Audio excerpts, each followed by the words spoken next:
खरा नुहे निया बर्षिब।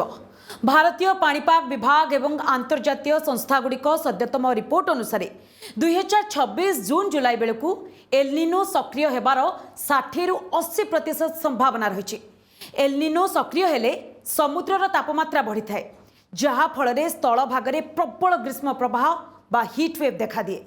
2026 शेष भाग एवं 2027 आरंभ रे तापमात्रा स्वाभाविक ठारू बहुत अधिक रही पारे। प्रशांत महासागर रे प्राय 8046 किलोमीटर लंबा गरम पानी लहरी रही, जहा एलनिनो को आहुरी शक्तिशाली करुछि।